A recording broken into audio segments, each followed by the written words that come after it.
Assalamualaikum warahmatullahi wabarakatuh. Perkenalkan, nama saya Ega Amanati dengan NIM K431804 dari kelas B. Pada video kali ini saya akan menjelaskan mengenai sistem endokrin. Konten yang akan kita bahas pada video kali ini yaitu yang pertama, pengertian kelenjar endokrin, yang kedua, macam-macam kelenjar endokrin, yang ketiga, hormon pada masing-masing kelenjar endokrin, dan fungsi hormon. Pertama-tama, apa itu sistem endokrin? Sistem endokrin merupakan sistem yang mengatur tubuh dengan cara melepaskan atau menyekresi senyawa kimia yang dinamakan hormon. Sistem endokrin juga disebut dengan sistem hormon. Ilmu yang mempelajari sistem endokrin atau sistem hormon disebut endokrinologi. Tanggapan tubuh terhadap hormon lebih lambat dibandingkan tanggapan tubuh terhadap rangsang saraf. Tanggapan tubuh terhadap hormon bergantung pada kecepatan sistem peredaran darah dan waktu yang dibutuhkan sel-sel organ sasaran untuk mengubah aktivitas kimiawinya. Yang kedua, apa itu kelenjar endokrin?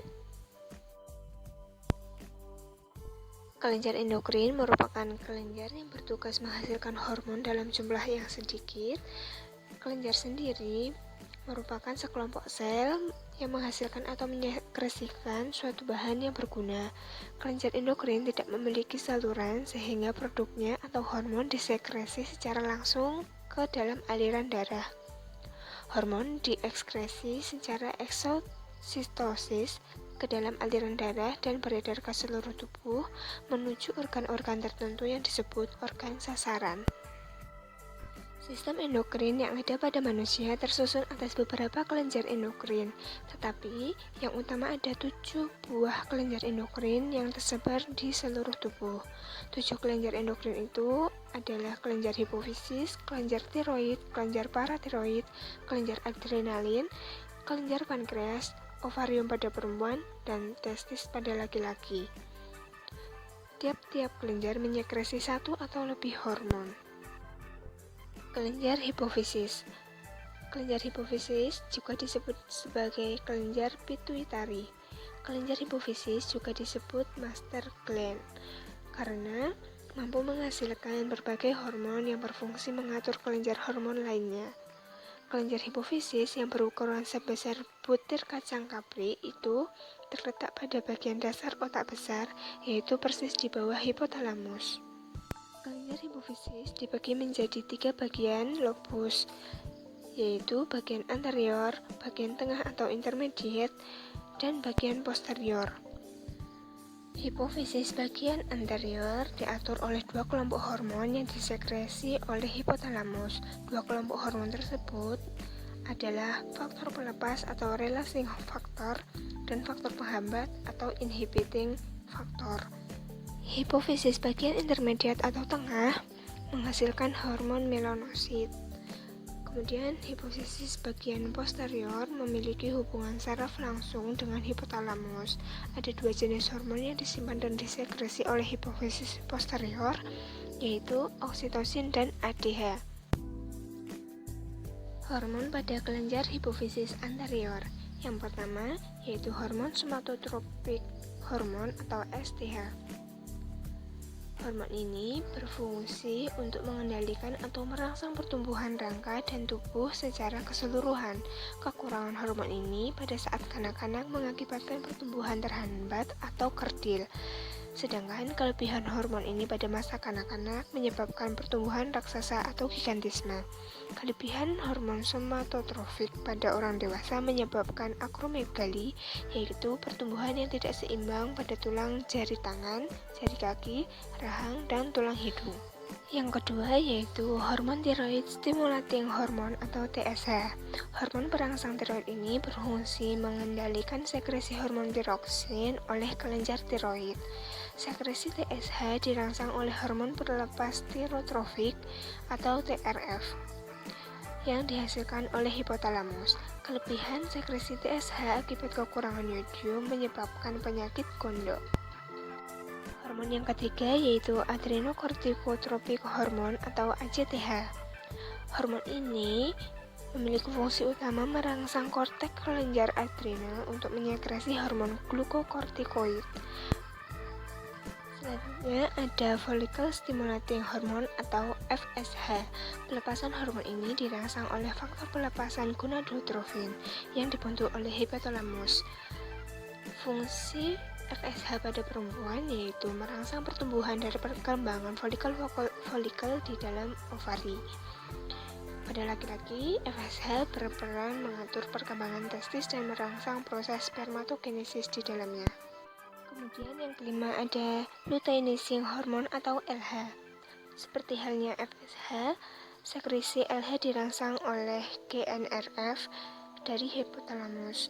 Fungsi LH pada perempuan yaitu memengaruhi terjadinya ovulasi dan membentuk korpus luteum dari folikel di dalam ovarium. Nah, pada laki-laki, LH merangsang sel-sel interstisial atau sel-sel Leydig di dalam testis untuk menyekresi hormon kelamin jantan, yaitu testosteron. Selanjutnya ada prolaktin, juga disebut sebagai hormon laktogenik. Perannya yaitu merangsang sekresi air susu setelah melahirkan dan juga berfungsi memelihara korpus luteum. Kemudian, hipofisis bagian intermediate atau tengah hipofisis menghasilkan hormon melanosit.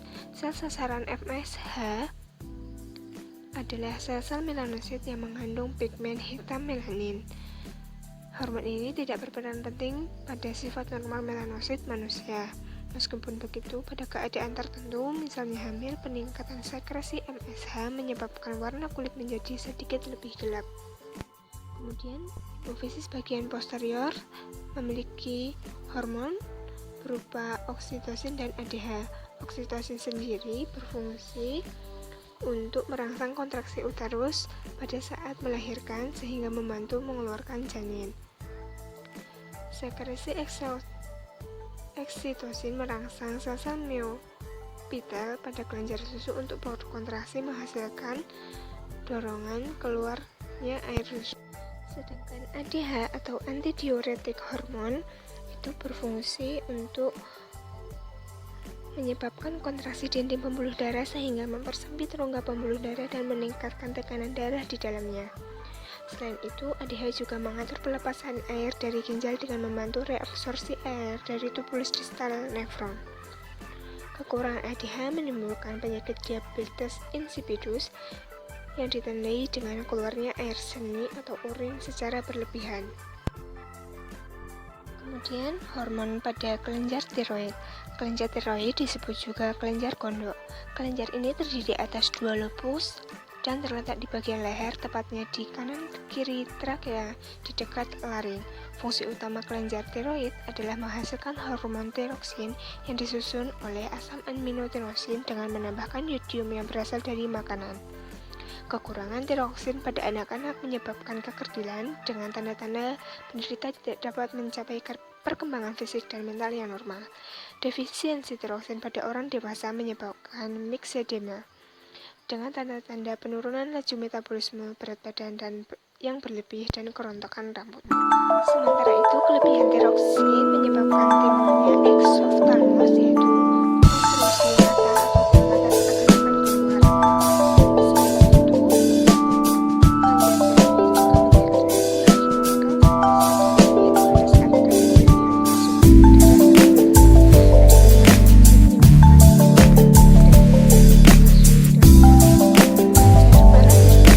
Ada dua pasal yang mengubah kelenjar paratiroid pada manusia.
Ketika mencapai hati, insulin menstimulasi sel-sel hati untuk mengambil glukosa dari darah dan menyimpannya sebagai glikogen.